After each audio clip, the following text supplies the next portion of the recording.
Eu recebo muitas perguntas na área da família e eu sempre tenho dificuldade de responder a isso a nível de internet, porque são assuntos delicados, são complexos e de cunhos específicos, então não se dá respostas de micro-ondas para questões que são de alta periculosidade, por assim dizer. Mas uma das perguntas que me fazem é sobre o papel do padrasto e da madrasta na vida dos enteados. E você não tem como responder essa pergunta sem prioritariamente responder pelo menos outras perguntas. Então, se primeiro, para dar uma instrução plausível para isso, salutar para um homem, uma mulher que assume uma condição de pai que não é biológico. Primeiro, é saber por quanto tempo este homem ou esta mulher está padrasto, está madrasta. Por quanto tempo? Segundo, teria que saber que idade que tem os enteados. Terceiro, tem que saber que relação esses enteados têm com seu pai biológico, que está fora de casa, ou com a sua mãe biológica, que está fora de casa, ou se ela não existe mais. Então, por quê? Porque é uma relação muito delicada. Se um homem acaba de chegar numa casa e tem lá já um filho adolescente, uma menina adolescente, já é uma invasão, quase que um estupro familiar. Quando eu falo estupro, eu falo da invasão da vida social da casa. Uma menina que vive só com a mãe, está ali dentro de casa, sai do seu quarto com a roupa que quer, dorme com o seu quarto aberto, ela muitas vezes vive só ela, a mãe, o irmãozinho pequeno, tem o hábito de até tomar banho com porta do banheiro aberta, coisa desse tipo. De repente, do nada, você pega um homem e coloca dentro de casa esse homem que está afeiçoado à sua mãe, mas é um estranho para essa menina.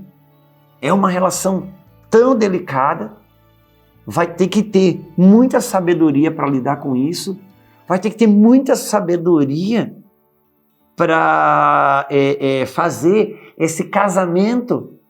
Quando eu falo esse casamento agora de enteado e enteada e padrasto, por quê? Porque é uma situação delicada.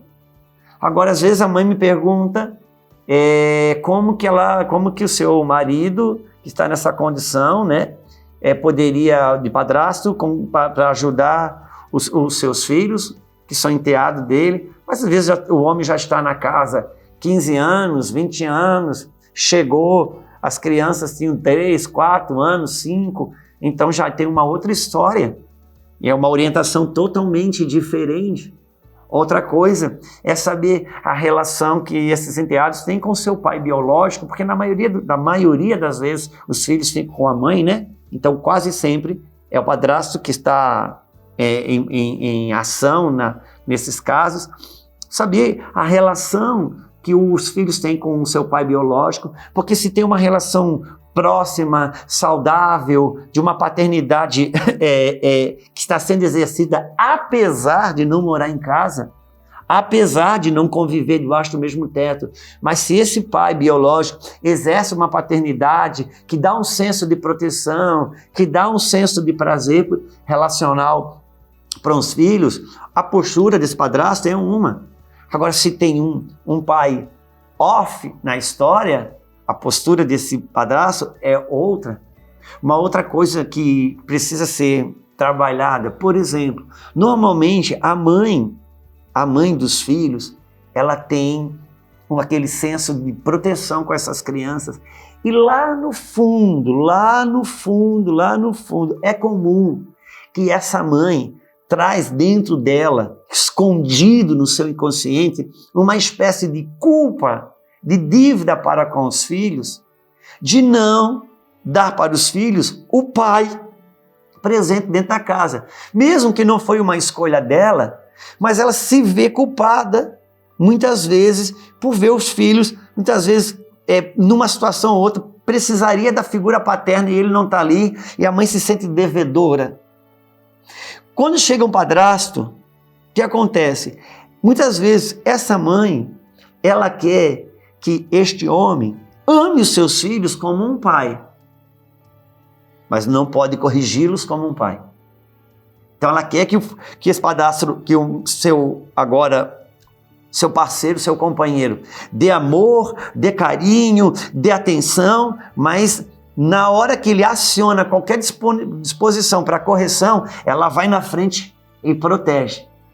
Esse homem se vê agora em segundo plano, você vê que ali é ela e as crianças primeiro, ele está em segundo lugar, então muitas vezes ele reage, passa até ter um desconforto inconsciente com seus próprios filhos, enteados, porque como se estivesse atrapalhando a relação dele com ela. Então vão ter que sentar e vão ter que conversar muito. E este homem vai ter que pedir para Deus um coração de um pai adotivo. Vai ter que pedir para Deus um coração de um pai adotivo. Isso vai ter que entrar mesmo no coração dele. Para que a hora que entrar um espírito da adoção, isso vai ajudar a provocar nos seus enteados um sentimento de filiação.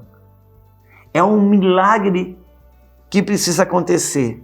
Esse milagre pode acontecer conosco. Nós recebemos o espírito da filiação. Nós recebemos o espírito do Abba Pai. Nós vivenciamos esse milagre da adoção. Então, são demandas assim, bem delicadas. Por isso que muitas vezes é difícil você depurar isso na internet em 10, 15, 20 minutos, sem você ter um exame básico do caso. Mas eu diria que antes de qualquer orientação devidamente salutar, vai precisar primeiro saber o período em que esse padrasto está na casa, vai ter que saber a idade dos enteados e vai ter que saber a relação que os enteados têm com seu pai biológico ou com a sua mãe biológica, porque o mesmo vale para a mulher. A partir daí, vai poder se dar uma orientação melhor e mais precisa. Mas eu espero que, de alguma maneira, a gente tenha dado um pouco de luz para esse assunto, que eu sei que é muito delicado, mas aquilo que é delicado, se for tratado com respeito, pode e deve ser tratado.